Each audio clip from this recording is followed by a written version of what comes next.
Samantala, binigyang pagkilala ng Philippine Army ang mga natatangin nitong sundalo sa pagdiriwang ng kanilang ika-100 at ika-18 anibersaryo ngayong araw. Isa sa mga ginawaran ng parangal ay kabilang sa mga rumisponde sa nangyaring engkwentro sa Mamasapano, Maguindanao. Ang kanyang kwento alamin natin sa ulat ni Waywaya Macalma.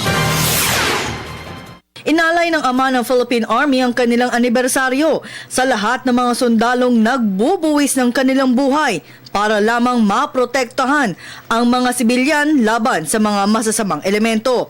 Nais lamang ni Lieutenant General Hernando Ireberi na ipakita sa bawat sundalo na ang mga opisyal ay sinasaladuhan ang kanilang ipinapakitang katapangan, kabayanihan at maging ang kanilang sakripisyong inaalay para sa bansa na kadalasang hindi nakikita ng publiko. Although it is not the nature of our soldiers to take center stage, but today let us take that. For there is much gallantry and many milestones to recognize.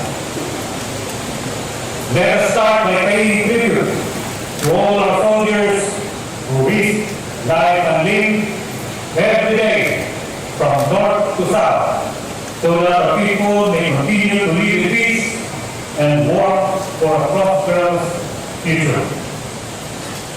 We take this occasion to salute our brother soldiers who died in the name of duty.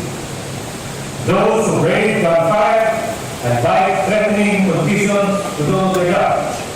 Sa datos ng Army, umabot sa 123 ang nasawing sundalo. Higit 400 naman ang nasugatan nitong 2014. Habang sa nakalipas na 2 buwan ngayong taon ay may 5 opisyal, 39 na enlisted personnel at 5 CAFGU ang nasawi at halos 200 na ang naitalang nasugatan dahil sa kanilang trabaho. Anya, isang patunay lang ito na hindi biro ang kanilang trabaho dahil ang kanilang buhay ang nakataya para lamang ipagtanggol ang bayan. Maging si Defense Secretary Voltaire Gasmin ay binigyang pugay ang kabayanihan na ginawa ng bawat sundalo hindi lamang sa pakikipagdigma, maging sa pagresponde sa anumang sakuna. Many of them are not here with us today. They are in distant, both in our national territory. They are in our mountains and jungles, and in combat and in conflict areas struggling over our national interests and ensuring our security and safety. They are out there confronting all kinds of adversity and challenges in affirmation of their sworn constitutional duty in protecting our people, in securing the sovereignty of our state, and in preserving the integrity of our national territory. Kabilang naman si Second Lieutenant J. Mark Mateo ng Philippine Army sa isa sa 10 opisyal na ginawaran ng parangal. Si Mateo ay ginawaran ng Gold Cross Medal na platoon leader ng 61st Division Reconnaissance Company ng 6th Infantry Division ng Philippine Army.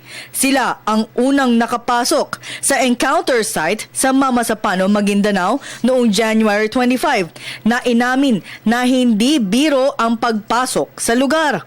Kwento ni Mateo na unang beses niyang napasok ang lugar at nang matagpuan nila ang 84th SAC ay maiinom na tubig at pagkain ang kanilang unang hiningi. Hindi naman na natanong ng opisyal kung ano ang naging misyon nila, maliban na lamang sa pag-amin ng isang staff na may target sila at naputol na nila ang kamay ng target bilang ebidensya.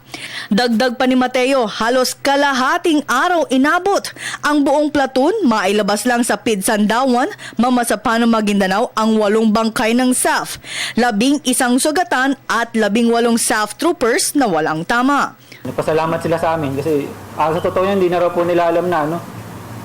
Una nga po, nagulat po sila sa amin, nakala po nila special unit po kami, yung JSOG. Kasi nakapasok po kami ng gabi. Pagdating po talaga namin dun, tubig po hiningi nila. Tapos kung may nanghingi pa nga po ng Gatorade tsaka biskwit eh. Sakto po, mga tropa ko po, may mga dalang ganun. Sa totoo po yan, meron po nagsabi sa amin, may target daw po sila. Tapos, pero wala namang habilin sa amin. While moving po kami, tapos meron po kaming halt, temporary halt. Doon po, may bulong-bulungan po na Ang sabi po noon, may kinuha daw po silang kamay ng target, pero hindi po namin kilala kung ano. Giit naman ni Mateo na walang katotohanan ang isyong pinaparatang sa kanila na nawala umano ang isang baril ng SAF. Sa kabila nito ay hindi sila nagpapaepekto dahil naging matagumpay naman ang paglikas sa mga SAF commandos. Unang beses na nakatanggap si Mateo ng isang parangal na kung saan ito ang ikatlo sa mataas na parangal na ibinibigay ng liderato ng Philippine Army sa mga sundalo. Bukod kay Mateo ay pinarangalan din ang ilang opisyal ng Philippine Army, enlisted personnel, reservists, lokal na pamahalaan at NGOs upang bigyang pagkilala ang kanilang naiambag na kabayanihan. Para sa Telebisyon ng Bayan, ako si Waywaya Makalma.